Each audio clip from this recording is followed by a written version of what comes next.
우리가 익히 알고 있는 이 성경 구절이죠. 너무 많이 들었을 겁니다.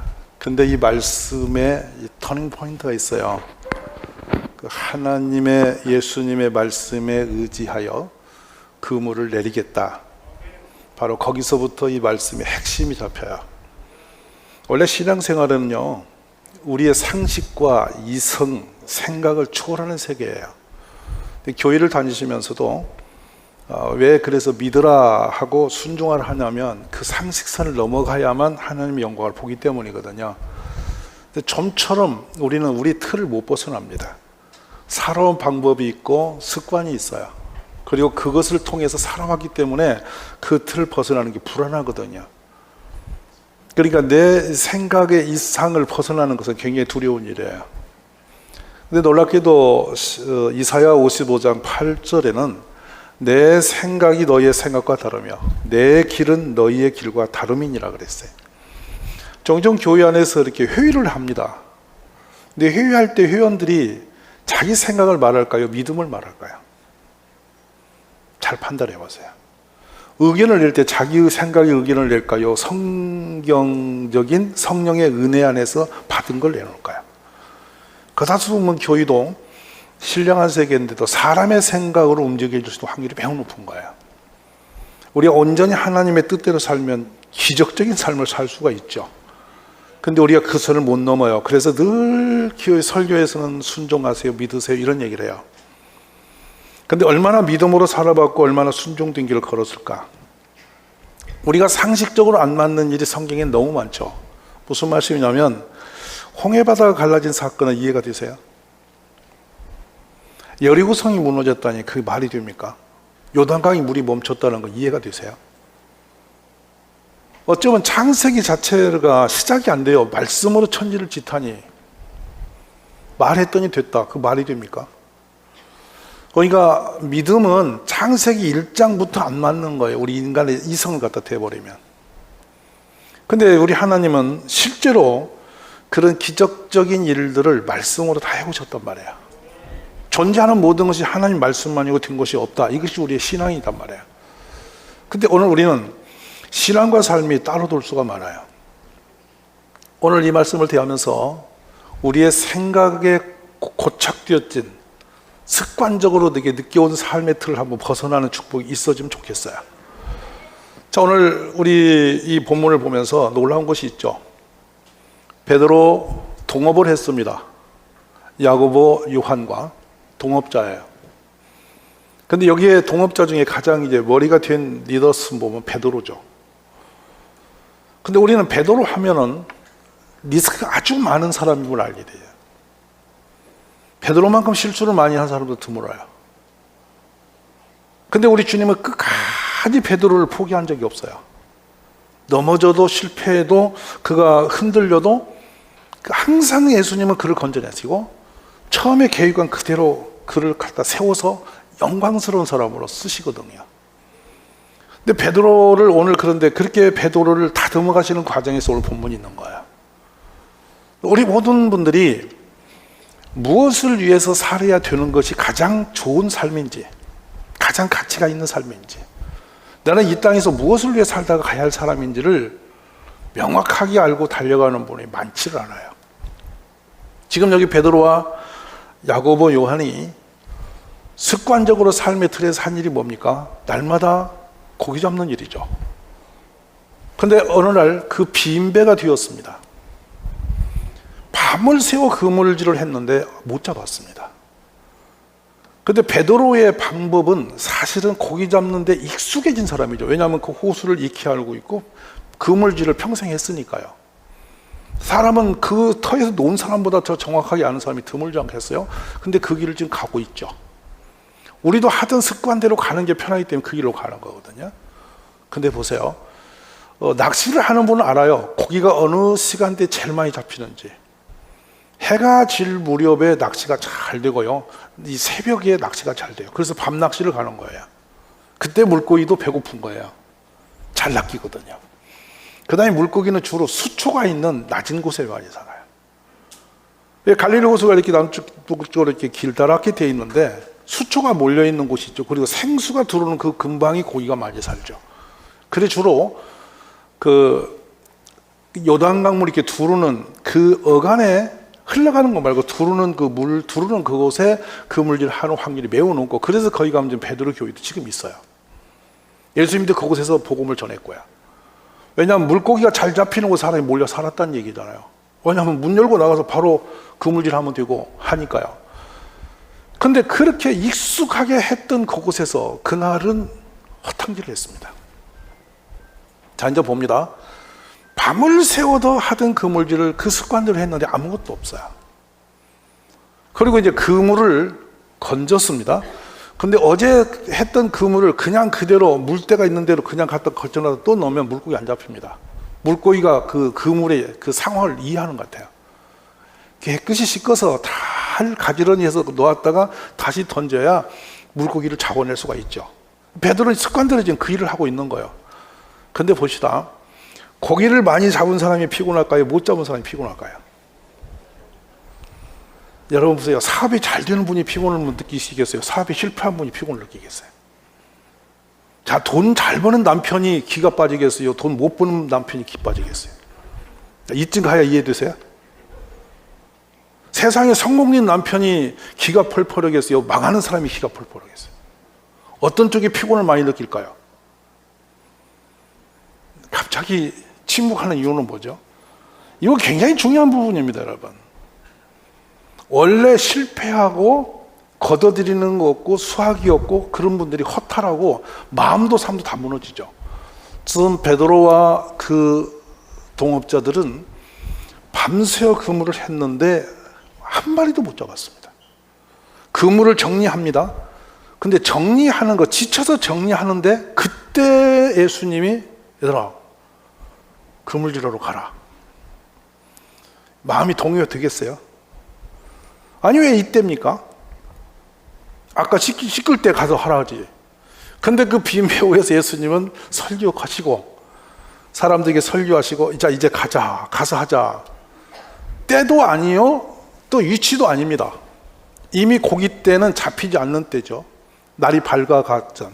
그러니까 안 되는 때인데 그것도 물고기 20m가 넘습니다. 중심에 그 깊은 곳에 갔다가 그물질 해라. 그물이 길어봤자 1m 20, 30밖에 안 되는 그물인데 그물을 거기다 내린들 고기가 잡혀 들이겠냐고요. 상식 밖의 상황을 예수님 명령하세요. 근데 베드로가 뭐라고 대항을 하냐면 밤새워 그물질 했지만은 못 잡았습니다. 그렇지만 말씀하시니 말씀에 의지해서 갈 데를 볼게요.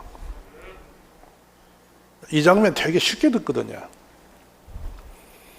내가 하던 대로 사는 대로 살아가겠다는 것이 우리 삶의 이 노선입니다.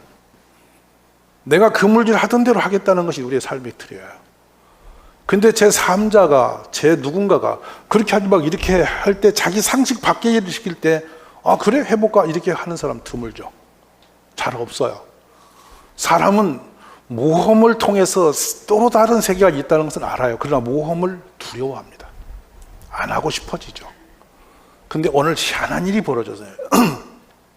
이 장면이 오늘 여러분 우리에게 오시는 중요한 메시지예요. 우리 자신에게 한번 짚어볼 일이 있는데요.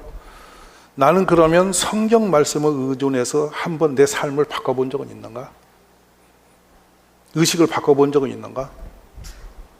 어떤 삶의 역사에서 하나님 말씀 때문에 내가 원치 않는 길을 한번 걸어본 적은 있는가? 이 부분입니다. 머리로 인지해서 들었던 내용 말고요. 삶을 지대로 옮겨본 적이 있느냐고요. 자, 마음에 걸리는 이웃이 있으면 먼저 가서 화해하라 하셨습니다. 이건 우리 알아요. 원수진 사람이 있어. 마음이 괴로운 사람이 있어. 그러면 축복하라 그랬어요. 맞으시면 아멘하세요. 근데 그렇게 해줘요? 단순한 얘기예요. 내 마음이 안 될지라도 내 이웃을 내 몸처럼 사랑하라 하셨단 말이에요. 이 말씀 성경이죠. 맞죠? 근데 그런 적은 있으세요?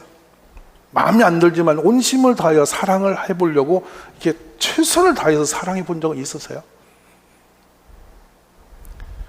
그러니까 예수님의 성경 말씀을 나는 교회를 다니는 것으로 족하지 말씀대로 내 삶을 바꿔 살아보지기는 않겠다는 뜻이거든요. 순종이라는 말은 지식으로 듣는 것이지 실제로 사는 것은 어렵다고 선을 그어놓은 것이란 말이죠. 그러면 결국에 뭐가 나타나냐면 말씀의 노선에 내 삶을 올려서 직접적으로 살아보지 않았기 때문에 하나님의 기적적인 일은 전혀 내 삶에 일어날 수 없다는 거예요. 문제는 뭐냐면 말씀을 내 것으로 들고 서보지 않았다는 것이거든요. 중요한 부분이에요. 믿으면 하나님의 역사를 보리라 그러셨거든요. 근데 지금 베드로는 깊은 데로 가서 그물을 내리라. 상식도 생각도 습관적으로 해오던 일도 전혀 아닌 그곳으로 가라는 것이었거든요. 근데 베드로 실제로 그 일을 합니다. 저는 이 제자 중에도 그렇게 모든 여건이 맞지 않는 베드로를 왜 들어 머리로 세우셨는가 하는 부분에 대해서 이런 부분을 저는 보는 겁니다. 놀라워요. 사랑하시는 여러분, 베드로는요 학벌이 없는 사람입니다. 율법 선생들이 많았어요.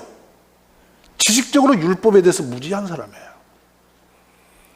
그리고 삶 자체가 육적인 거예요. 물고기 잡아 사는 사람이에요. 호숫가에서 생활이 그거였어요. 그는 거룩한 모습이 보이질 않아요. 놀랍잖아요. 근데 더 놀라운 것은 베드로는 경망스러운 사람이에요. 이 생각을 깊이 하고 성찰해서 행동하는 게 아니라 즉흥적으로 뛰어드는 사람이에요. 베드로 실패 많았죠. 위기의 삶이 많았죠. 풍랑이 있는 기밤에 예수님 나타나시니까 귀신이라고 소리 지르다가 내니 두려워 말라고 그러니 주시면 나도 거기 걷게 해달라고 뛰어들어갔다가 또 금방 생각을 바꿔서 물속으로 빠져들어가서 예수님이 건져내서 살려놓고, 맞죠? 또 세상 사람 다 버리고 있더라도 예수님이 위기가 닥치면 내가 예수님 지키겠다고 초언장담하더니 예수님이 닭이 울기 전에 네가 나를 세 번 부인하리라, 그 말씀대로 가서 예수님 부인하고, 닭이 울 때 도망쳐 오다가 슬피 울며 밤을 새워 통곡했던 사람이에요. 실패자예요. 언제나 봐도 안전하지 않은 사람이고 불안전한 사람이었어요. 근데 우리 예수님이 그를 들어 쓰시고 계세요. 위대한 역사를 바꿔버립니다. 그를 들어서. 오늘 우리는 주 앞에 우리가 갖춰져 있는 어떤 조건적인 상황들이 부족해서 못 쓰시는 게 아니라는 것이죠. 내가 학벌이 없고 믿음이 없고 인격이 부족해서 내가 모자라는 사람이기 때문에, 가진 것이 없기 때문에 쓰여지지 못한다는 생각이 아니라는 겁니다. 문제는 주의 말씀 앞에 내가 반응하지 않는 게 문제라는 거예요. 오늘 베드로의 부르심, 그 주님이 우리가 믿고 있는 주님이십니다. 사람들은 조건을 따져서 사람을 택하는데 우리 주님은 그 조건이 아니었어요. 그저 주님의 말씀 앞에 반응하는 그 사람을 들어 쓰시는 거죠. 오늘 기억하십시오. 또 하나 여기서 우리가 들을 수 있는 영적인 메시지는, 우리 주님은 화려하게 성공된 사람 곁에 서서 오시는 분이 아니었다는 거예요. 그도 은혜지만 실제는 심각하게 고통스럽고 어려움에 봉착해서 길을 잃어버린 그때 주님은 곁에 오시더라는 겁니다.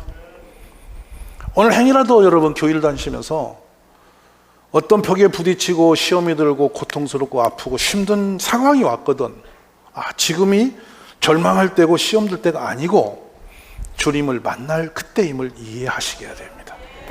바로 그때 주님이 오세요. 야곱이 20년 동안 유삼촌집에서 그토록 시달리는데 우리 주님은 항상 저 멀리 계신 것 같았습니다. 근데 야곱이 드디어 그 유삼촌집을 탈출하여서 자기 삶을 살겠다고 자기 모든 재산과 가족을 데리고 튀어나왔어요. 근데 야복강에서 딱 서는 그 앞에 도망길을 가는데, 이제 자유를 선언하고 나오는데, 그때 20년간 뒤에서 그를 기다리고 있던 천하의 철천지 원수 같은 에서가 군대 400을 데리고 그를 찾아오고 있습니다. 이 소식에 야곱이 간이 떨리죠. 이제 죽는구나. 20년 도망다닌 세월이 다 의미가 없구나. 여기서 걸려 죽는구나. 그러고서 살기 위해서 자기의 재산부터 가족까지 다 강을 건너보내고 홀로 강가에 앉아서 외로이 경야했어요. 아마 두려움에 공포에 그 밤에 덜덜 떨면서 엄한 생각들이 복잡하게 그 삶을 짓눌렀을 거예요. 근데 그 밤에 그 강가에 오신 분이 하나님이세요. 오늘 우리들은 신앙인과 비신앙인의 차이점은 여기 있어요. 위기 속에 믿음의 눈을 여는 겁니다. 위기 속에 주님을 찾는 거예요. 이게 신앙인의 축복이에요. 믿음이 없는 사람은 위기 속에 무너집니다. 절망합니다. 낙심합니다. 그리고 시험이 듭니다.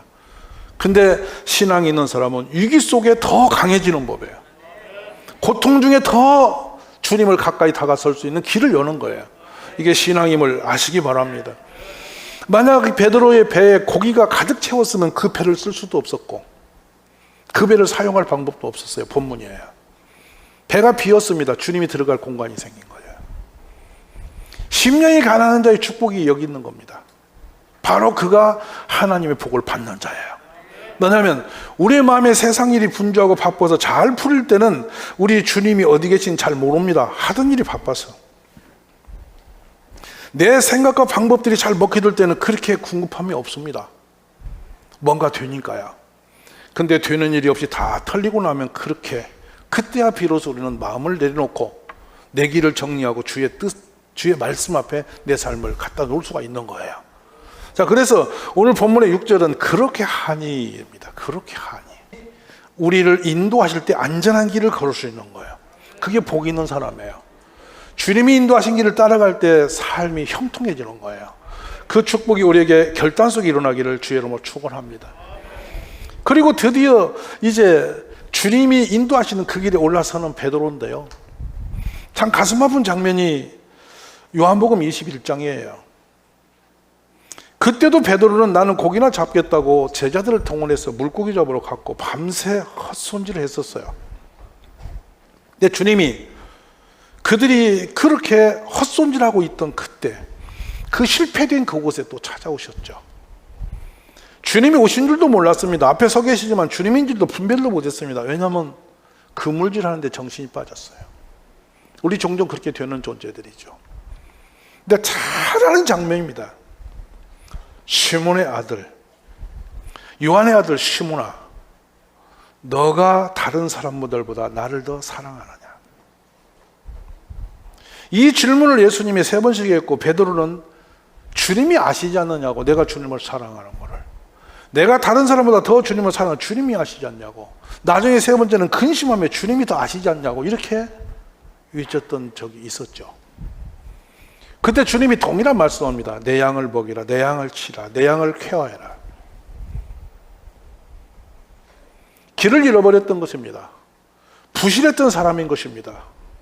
어찌 보면 배움이나 학벌이나 신앙심이나 인격이나 영과 육의 세계에서도 아주 터무니없이 연약한 사람이 베드로였습니다. 근데 주님은 그를 사랑하시되 끝까지 사랑하시고 그에게 성령을 부으셔서 강한 능력의 사람으로 만드셔서 그가 나가 복음을 전하면 3천, 5천 명, 1만 명, 나중에는 그의 그림자만 스쳐도 병든 자가 낫고 감옥에 복음 때문에 갇혀 들어갔을 때 그 밤에 주님이 오셔서 그의 착고를 풀어놓으시고 옥터를 움직이시고 옥문을 여시고 그를 거기서 건져내시고 끝까지 사랑하시되 권세와 능력의 사람으로 바꿔 사용하신 분이 주님이십니다. 오늘 이곳에 계신 여러분의 삶도 주께서 붙드시면 주님과 함께 삶의 목적을 발견하면 그런 기적 같은 길을 걸을 수가 있다고 믿습니다. 막연하게 교회를 다니시지 마시고 주의 손에 붙잡혀 쓰임받는 사람 되어지시기를 바랍니다. 허송세화를 하지 마시고 주님이 원하시는 그 코스에 여러분이 삶을 들여 넣으시기를 주의 이름으로 축원합니다. 주님이 가장 원하시는 건 딱 다른 게 아닙니다. 하나, 사람을 낚는 어부가 되라. 아멘이십니까? 그리고 여기서 또 하나의 영적인 걸 발견하죠. 드디어 고기 잡아서 자기 사는 것밖에 몰랐던 베드로가 예수님의 말씀을 따라 살 때 잔이 넘치게 됐습니다. 놀라운 일이 벌어졌습니다. 얼마나 고기가 많이 잡혔던지 이 그물을 당기면 고기가 터져버려요. 그물이 찢어질 것만 같아서 더 이상 당길 수가 없어서 주변 사람들을 불러서 그 고기를 잡았죠. 그리고 나눠줍니다. 풍성한 사람이 됐어요. 세상에는 여러분 이런 분이 있어요. 평생 수혈을 받아 누군가를 의지해서 그걸 얻어서 사는 사람이 있어요. 불쌍한 사람입니다. 평생 꼬리가 뒤는 사람이에요. 내 잔이 넘쳐서 항상 퍼주고 사는 사람이 있어요. 근데 그분은 더 잔이 넘치게 돼 있어요. 축복의 사람이에요. 여러분 어느 삶을 살고 있습니까? 단순한 겁니다. 말씀에 의지하여 삶의 방향을 바꿨더니, 하라고 하시는 길 쪽으로 내 인생을 갖다 던졌더니 거기서 잔이 넘치게 된 것이죠. 그래서 이제는 주변 사람까지도 부욕해 하는 사람으로 바꿔져 버린 거예요. 베드로, 자기 인생 하나도 감당치 못하고 자기 먹고 사는 것도 해결하지 못했던 그 연약한 사람이었던 거예요. 근데 오늘 베드로의 인생은 바뀌었어요. 저는 말씀에 의지해서 이런 기적의 사람으로 우리가 쓰여지기를 주의 이름으로 축원합니다. 그래서 10절에 보면요, 이제 그의 인생의 정리를 끝내는 장면이 나와요. 결단이 이제 거듭 되어지는 것입니다. 처음에는 그물질을 하는 데까지 순종이 되었다가 이제는 자기의 온 삶 자체를 그냥 예수님께 위탁할 수 있는 사람이 되어진 거예요. 이게 진정한 믿음의 발전이라고 저는 생각해요. 한쪽 발만 적당히 예수님 따라가고 아니면 전부 다 내가 알아서 세상을 가는 것이 아니라 내 인생 전체를 주님께 의존하는 겁니다. 주의 뜻대로 살겠습니다. 내가 사는 이 모든 것을 주님 손에 맡기겠습니다. 여기 보면 너무 놀래요. 배들을 딱 대더니 다 버려두고 예수를 따랐다. 여러분 이렇게 생각하니까 저 시골에 있는 뭐 배가 그 몇 푼 가겠냐 이렇게 생각하실 거예요. 자, 2000년 전에 배값은 얼마였을까요? 저 거기 가서 그 배를 보면서 고민해 봤어요. 2000년 전에 물고기 한 마리는 얼마였을까? 그들의 삶의 가치는 얼마였을까? 이거 생각해 보는 거예요. 근데 그 배가 그 당시는 어떤 지금처럼 이렇게 인공적으로 만들 수 있는 공업 현상이 아니잖아요. 더구나 주변에 나무가 잘 자라지 않는 곳이에요. 수백 길의 나무를 갖다 그거를 켰는데 그때 톱이 발달되지 않은 시대란 말이에요. 근데 그 배로 이 고깃배를 만들고 그물이 지금처럼 기계적으로 나왔습니까? 손으로 다 가는 실을 만들어 그걸 엮어서 했으니 그물값이 좀 비쌌겠어요? 그러니까 고기 잡는 이 어구 자체만 해도 엄청난 재정적인 문제가 큰 거였다고요. 근데 베드로 지금 미련이 없습니다. 아예 다 놓고 그냥 딱 자기 삶에 누구만 바라보냐? 예수님만 딱 바라본 거예요. 할렐루야. 근데 이 뒤로 베드로가 조금 전에 말씀드렸지만 실패의 길을 걸은 게 아니라 기적적인 사람으로 바뀌어져 있는 거예요. 저는 신앙생활하는 우리들이 이 말씀대로 한번 결단이 있어지기를 저는 원해요. 그냥 온전히 우리의 마음과 삶을 주님께 의존하는 거예요. 주님 뜻대로 하시옵소서. 그렇게 주님 뜻대로 딱 하고 맡기고 나니까 마리아가 예수님을 잉태하는 기적의 사람 돼요. 신앙은요, 이렇게 반반도 아니고 10분의 1도 아니에요. 몰빵이에요. 온전히 모든 걸 그대로 주님을 딱 붙들고 맡겨드리는 거예요. 거기서부터 기적은 있는 거예요. 우리 가족들 추석 명절 지난 뒤에 여러분의 삶이 예수님에게 온전히 딱 온전하게 드려지는 그런 결단이 있어지시기를 원합니다. 정말 이 부분 한번 해보십시오. 주님, 살아도 주님 뜻대로, 죽어도 주님 뜻대로, 주님 뜻대로 하시옵소서. 이렇게 맡겨드리면 그때부터 주님이 일을 시작하십니다. 베드로의 삶과 제자들의 삶을 보면 조금도 후회가 없습니다. 조금도 잘못 선택한 길이 아님을 알 수 있습니다. 이후로 베드로는 초대교회의 가장 위대한 사도 중의 사도로 쓰여지면서 하나님의 영광을 마음껏 드러낼 수 있는 사람이 되어진 것입니다. 아니면 갈릴리에서 고기나 잡다가 그냥 그렇게 사라질 사람이었는데 베드로의 삶은 완전히 예수님 때문에 새 사람이 되었죠. 오늘 이 말씀을 듣는 모든 가족이 그런 사람 되시기를 주의 이름으로 축원합니다.